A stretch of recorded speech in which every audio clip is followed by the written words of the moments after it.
네, 반갑습니다. 인사 나누겠습니다. 사랑합니다. 축복합니다. 또 부득이한 사정으로 줌으로나 유튜브로 예배드리는 우리 성도님들 또 환영하고 축복합니다.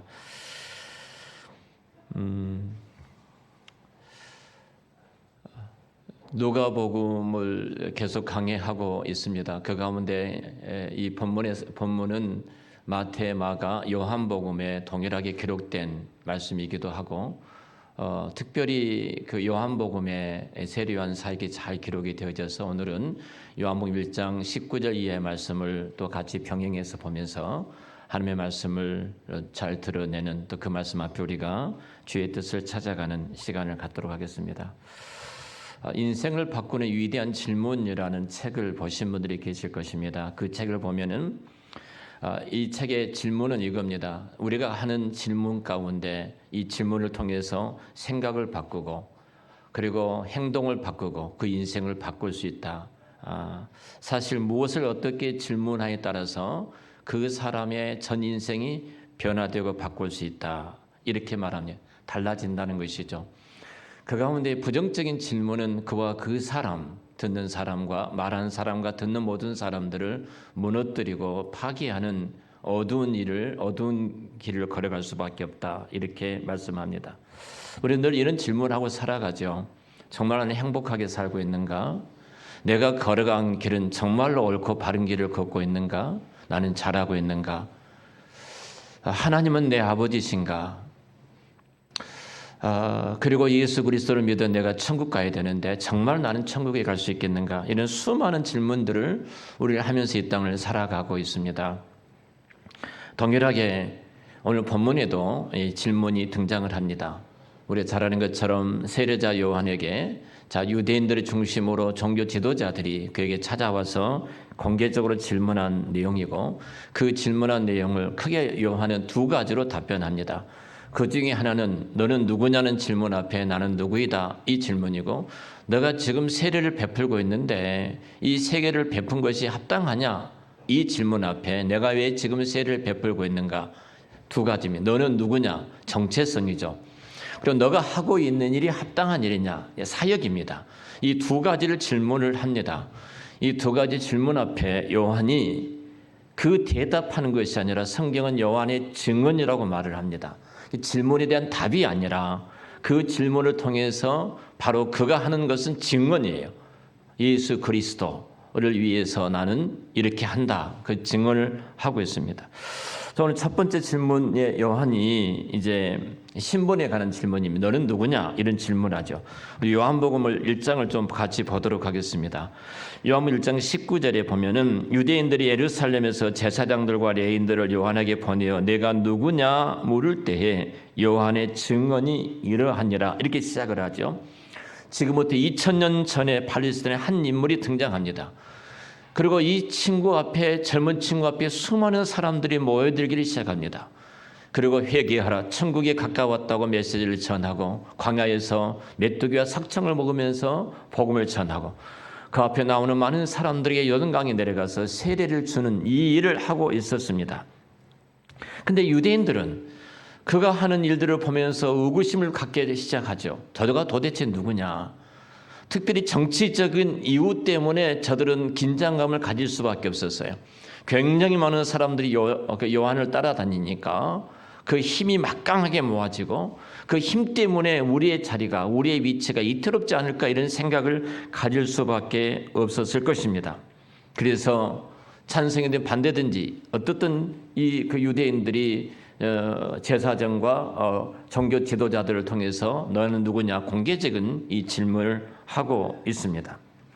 이 질문은 분명히 시기심일 겁니다. 뿐만 아니라 요한을 압박하기 위해서 그리고 이 질문을 통해서 요한과 따라다니는 사람들을 끊어버리고 그들의 정치적인 목적을 이루기 위해서 그런 질문을 하고 있었을 거예요. 자, 먼저 첫 번째 질문이 이렇습니다. 요한복음 1장 20절 말씀 보면은 요한이 드러내고 말하고 숨기지 아니하니 드러내야 하는 말이 나는 그리스도가 아니라 한데 이렇게 질문하죠. 이런 질문이었습니다. 첫 번째 질문이 너는 그리스도냐 하는 질문입니다. 이스라엘을 구원할 수 있는 구원자냐 이런 질문을 하고 있거든요. 유대인들은 당시에 로마의 그 압제 아래 있었기 때문에 누군가가 메시아가 등장해서 우리 민족을 구원할 구원자를 기다리고 있었습니다.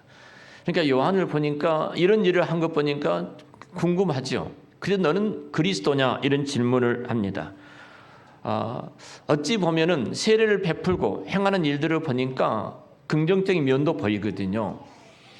그래서 이스라엘 백성들이 그 기다렸던 그리스도가 아닌가 이렇게 질문을 할 때 요한은 단호하게 이렇게 말합니다. 나는 아니다. 이렇게 말합니다. 나는 아니다. 두 번째 질문이 시작됩니다. 자, 21절에 그럼 또 묻되 그러면 너 누구냐? 내가 엘리야냐? 이렇게 말을 합니다. 엘리야냐? 구약의 마지막 선지자 엘리야가 등장한다고 이야기하죠. 말라기 4장 5절 6절 말씀 보면은 보라 여호와의 크고 두려운 날이 이르기 전에 내가 선지자 엘리야를 너에게 보내리라. 말라기 400년 전에 말라기 선지자를 통해서 장차 내가 엘리야를 너희 가운데 보낼 것이다. 그리고 그가 너희들을 구원할 것이다. 이런 메시지를 이런 말씀을 말라기 선지자가 전했던 거예요. 그러니까 문자적으로 분명히 승천했던 엘리야가 다시 우리 가운데 오게 될 것이고 그리고 유대 왕국을 새롭게 세우게 될 것이다. 그런 기대 속에서 이제 질문합니다. 너가 엘리야냐? 이렇게 질문하죠. 그 요한은 단호하게 대답합니다. 나는 아니다. 이렇게 말합니다. 자, 세 번째 질문입니다. 오늘 21절에 그럼 너가 선지자냐? 이렇게 묻습니다.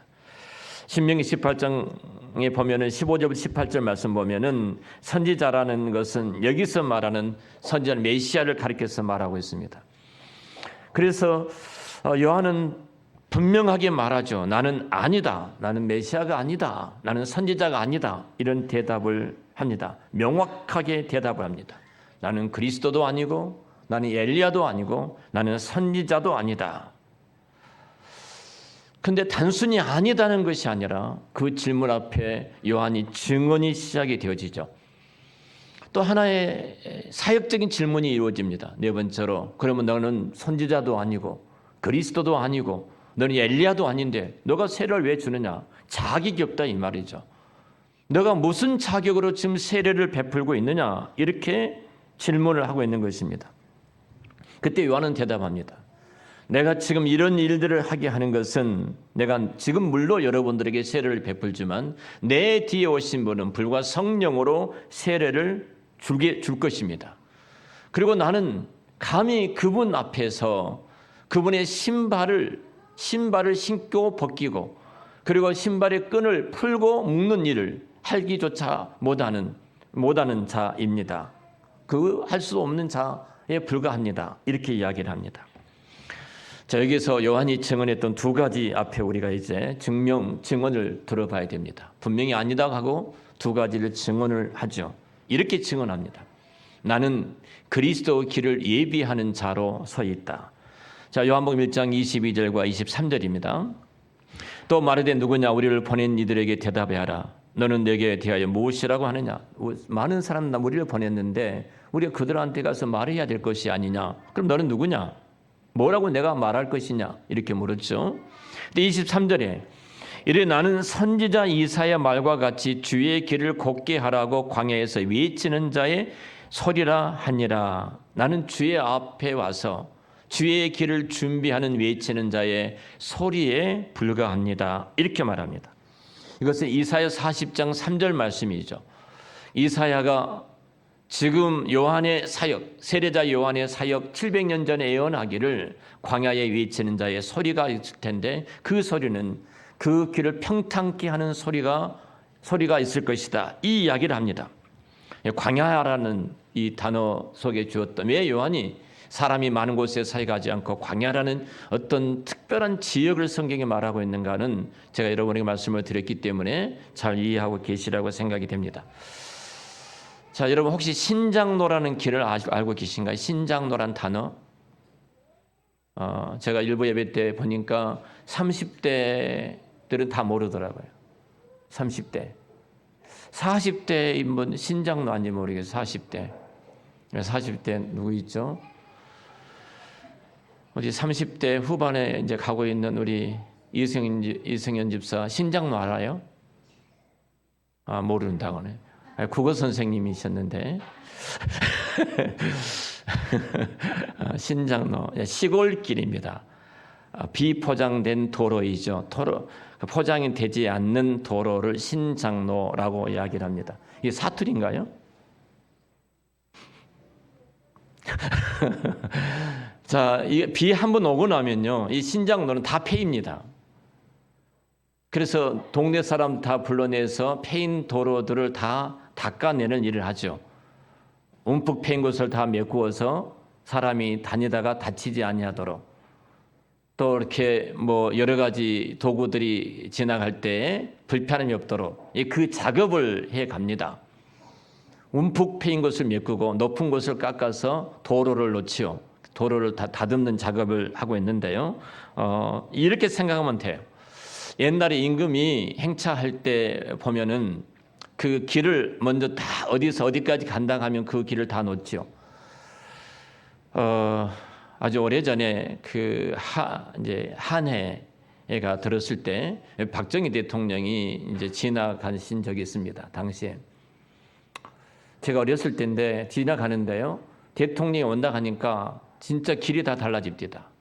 모든 공무원들이 다 동원되고 모든 사람들이 다 동원돼 가지고 대통령이 지나가는 길을 전체 다듬더라고요. 저희 옆에 한 마을이 있는데 그 마을에 우리 김종필 당시 총리께서 이제 하룻밤 머물고 가셨어요. 근데 집이 바뀌어 버리더라고요. 그리고 거기에다 큰 돌에다 써놨네. 김종필 총리님 방문한 동네 이렇게 써놓더라고요. 지금 요한이 하는 일이 그거입니다.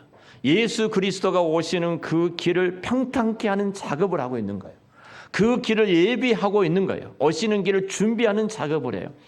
그러면 요한은 뭐라고 말하냐면 소리라고 말합니다. 나는 그리스도가 오시는 그 길을 준비하는 소리에 불과하다 이렇게 이야기를 합니다. 소리예요. 지금 성령 하나님께서 요한을 통해서 뭔가 지금 소리를 내고 있어요. 여러분, 소리 가운데요, 특별히 불뱀을 불러들이는 민수기 21장에 보면은 이스라엘 백성들이 원망하고 불평함으로 하나님께서 막아놨다는 그 이스라엘 백성을 지키는 둘레를 타버리니까 불뱀들이 등장을 하게 되고 그 독뱀들이 이스라엘 백성을 물어서 죽어갈 때 그 모습을 한번 생각해 보십시오. 이들의 소리가 지금 불뱀을 불러들이는 소리가 되어진 거예요. 그래서 그들과 모든 이스라엘 백성들이 뱀에 물려가 죽어가는 그 현장의 소리, 우리도 마찬가지입니다. 많은 소리가 있습니다. 근데 그 소리가 사람을 살리는 소리인지, 사람을 세우는 소리인지, 회복하는 소리인지, 연약한 자들을 강하게 만드는 소리인지, 아니면 무너뜨리는 소리인지, 나와 우리 가족의 비참하게 무너져가는 소리를 만든 것인지를 돌아봐야 돼요.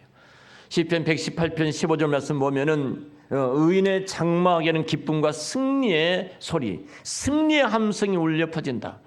전능하신 권능하신 하나님의 손이 함께 하심으로 의인의 장막에는 승리와 그리고 성공의 소리, 기쁨의 소리가 울려 퍼진다고 말씀을 하고 계십니다.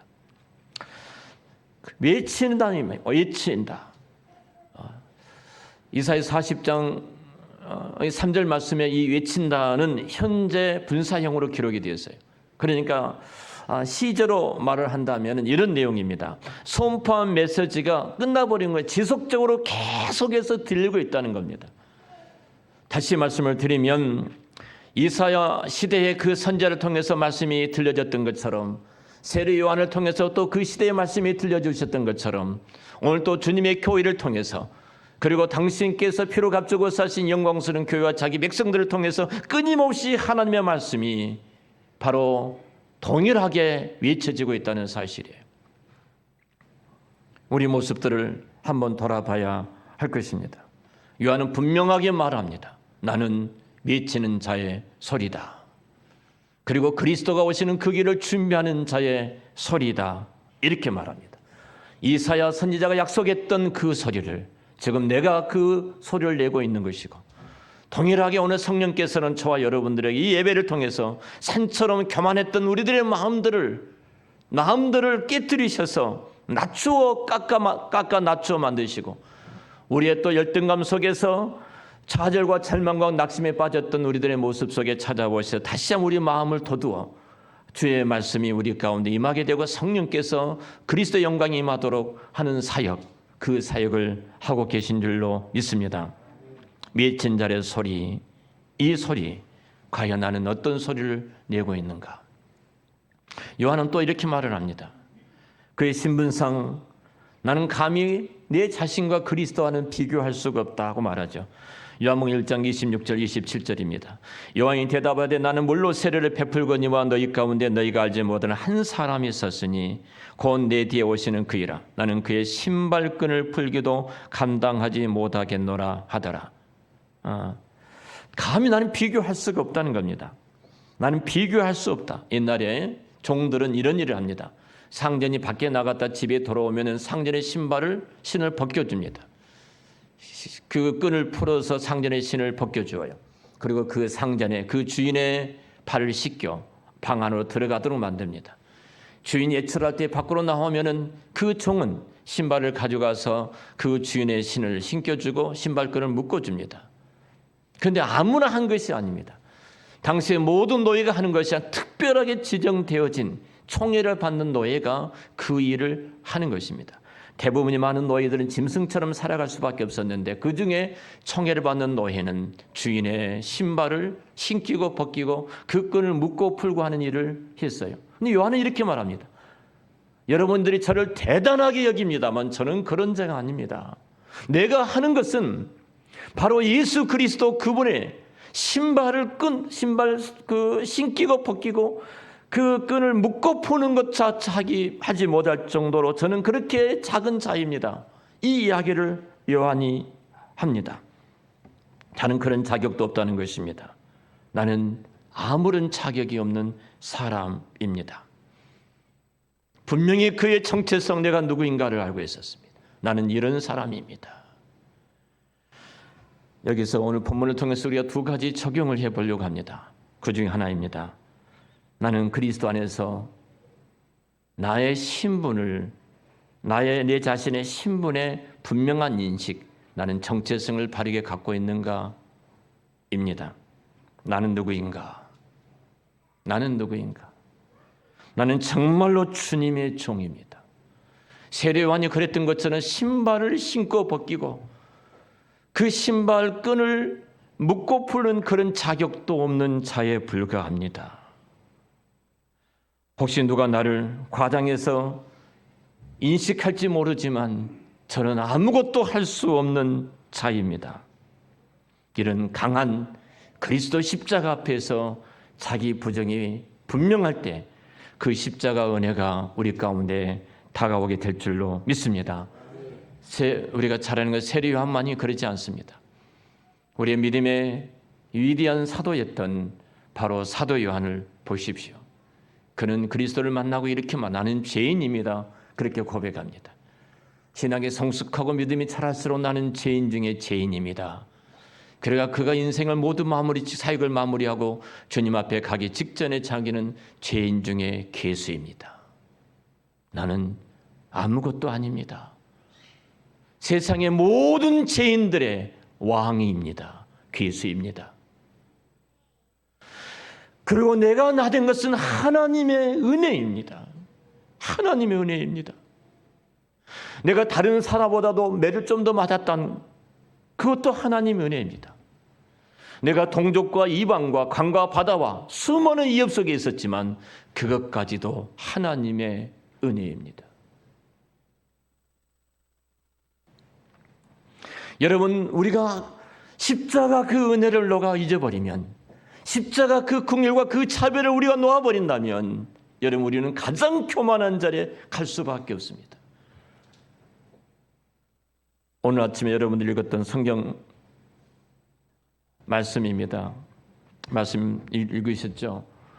우리가 지금 사무엘하를 읽고 있습니다. 잘 아신 것처럼 다윗이 자기 모든 군사들은 전쟁터에 나가 있는데 해가 뉘어 넘어가는 그 시간에 한가롭게 뒷짐을 지고 성벽 위를 걷습니다. 자기의 군사들은 지금 피를 흘리며 전쟁터에서 싸우고 있는데 그는 저 먼발치에 그 아래에 한 아리따운 여인이 목욕하는 모습을 보게 됩니다. 엉뚱한 생각이 듭니다. 자기 군사를 시켜서 데리고 오라고 잠을 잡니다. 덜컥 임신이 되어집니다. 그래서 그 남편이 누군가 하면 우리아라는 남편이 지금 전쟁터에서 전쟁하고 있는 것입니다. 모든 방법을 다 동원합니다. 숨기려고.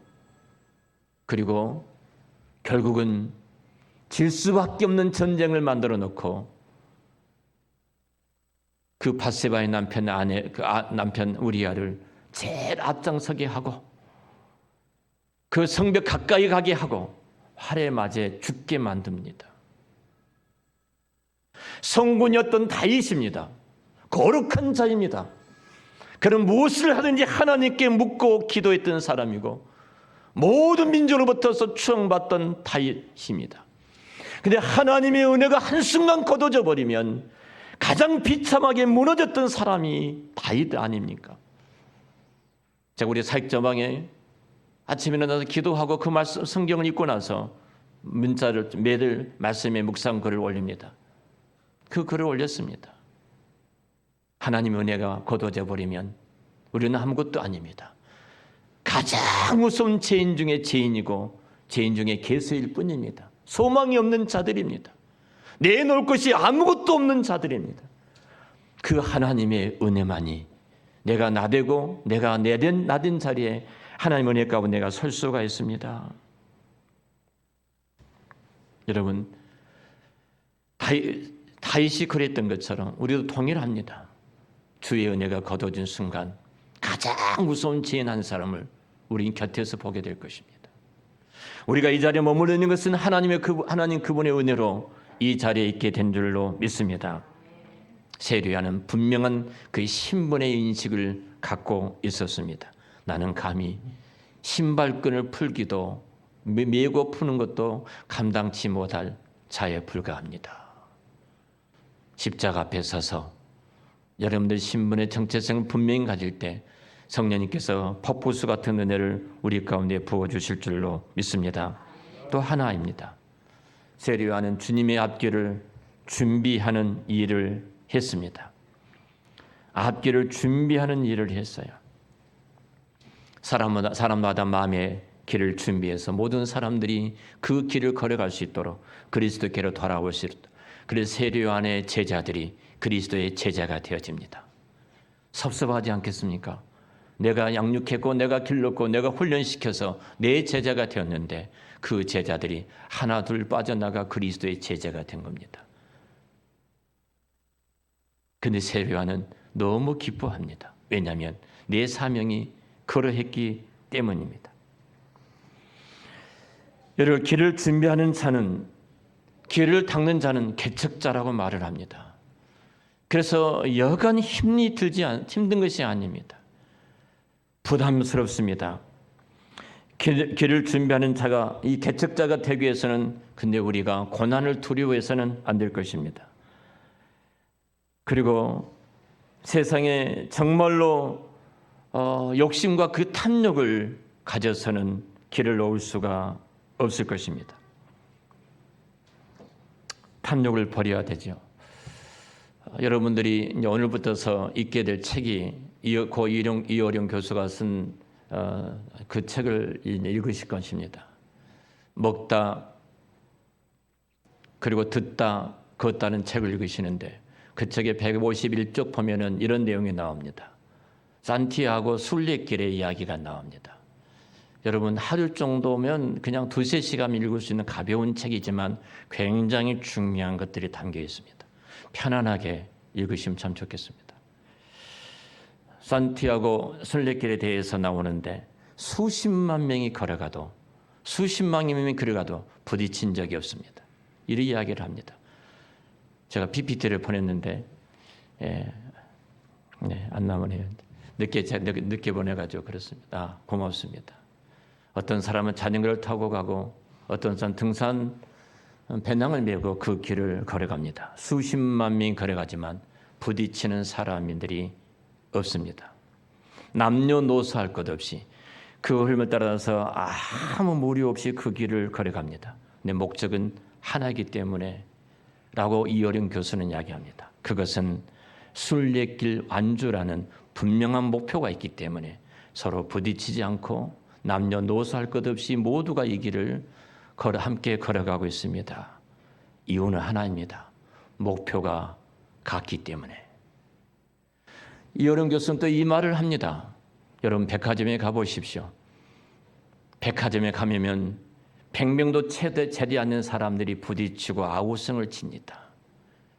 이 이야기를 합니다. 수백 명도 안 되는데 이리 부딪히고 저리 부딪히고 움직이기가 어려울 정도로 어렵다. 이 말합니다. 그 이유가 무엇인가? 고 이어륜 교수는 또 이 말씀을 하셔요. 목표가 다르기 때문이다. 목표가 다르기 때문이다. 인간의 욕망의 목표가 다를 때 그 인간의 욕망이 풀어놓은 곳에는 결코 편안함이 있을 수가 없다. 이 말을 합니다. 예, 우리가 평안하지 않죠. 우리는 각기 다 다른 길을 지금 걸어가고 있는지 모릅니다. 마치 백화점에서 내가 어떤 욕망에 의해서 어떤 물건을 사기 위해서 각자 그 목적을 갖고 가기 때문에 다 다릅니다. 이렇게 부딪히고 그리고 엉키고 그럴지 모릅니다. 산티아고 순례길은 모두가 한 목표를 갖고 있기 때문에 수십만 명이 그 길을 걸지라도 부딪히는 사람이 없는 것처럼 우리들은 어떤가 돌아봅니다. 내가 이 세상을 사는 목적이 무엇일까요? 분명하게 요한은 이야기합니다. 나는 그리스도께를 평탄하기 위해 샀다. 바울도 고백합니다. 내가 먹든지 마시든지 무엇을 하든지 하나님의 영광을 위해서 한다. 그래서 바울은 거친 것이 없었습니다. 내가 누명을 쓰고 감옥에 들어갈지라도 평안했습니다. 동족들의 위험 속에 수많은 매를 맞았지만 그 매가, 그 고통이 그의 평안을 뺏어가지를 못했습니다. 동족의 위협이 있었고 이방인의 위험이 있었고 맹수의 위험이 있었고 강과 바다의 위험이 있었지만 그의 평안을 뺏어가지 못했던 가장 중요한 이유는 그가 분명한 목표, 예수 그리스도의 그 복음을 전하는 그 길에 서 있었기 때문에 그는 항상 평안했던 것입니다. 사랑하는 성도 여러분, 우리 무엇을 위해서 오늘을 살아가고 계십니까? 예배 이후에 우리가 세상에 나가서 그냥 예배 드렸다. 편안한 마음으로 일상에 돌아가실 수가 있을 것입니다. 그러나 그 현장에 나갔을 때 정말로 평안하셔야 됩니다.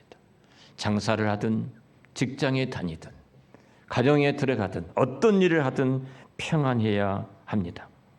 그것은 요한처럼 내가 예수 그리스도 그 길을 준비하는 자로 서 있을 때만이 가능한 줄로 믿습니다.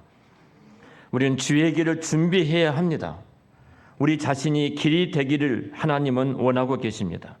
내가 길이 되어서 이 땅에 사는 날 동안 나로 말미암아 이 복음이 내가 우리 가족과 우리 친척과 우리 이웃들과 내가 살아가는 그 공동체에 흘러 들어가고 그리고 내가 길이 되어서 예수님이 전해지고 내가 통로가 되어서 많은 사람들이 예수의 생명의 은혜를 입게 되어지고 내가 통로가 되어서 복이 그들에게 흘러가는 것이 우리의 사명이고 내가 성령의 통로가 되어서 성령의 임재하심이 나를 만나는 사람들에게 흘러 들어가는 것, 주님은 그 길이 되기를 원하십니다.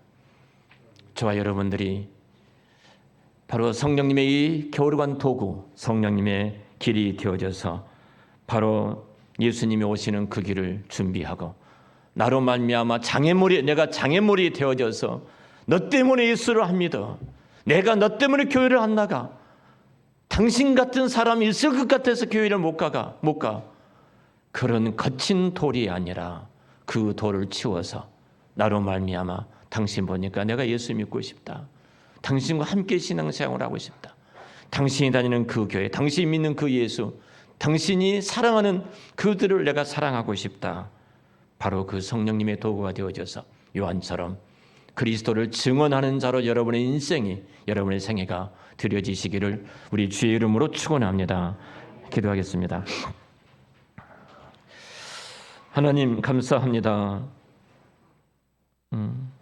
저희들이 세리요한처럼 그리스도가 오시는 길을 복음이 전해지고 영원히 구원을 받고 이 땅과 열방에 하나님 나라가 세워지는 그 길에 저희들이 길을 놓는 길을 놓는 길이 되어지기를 원합니다.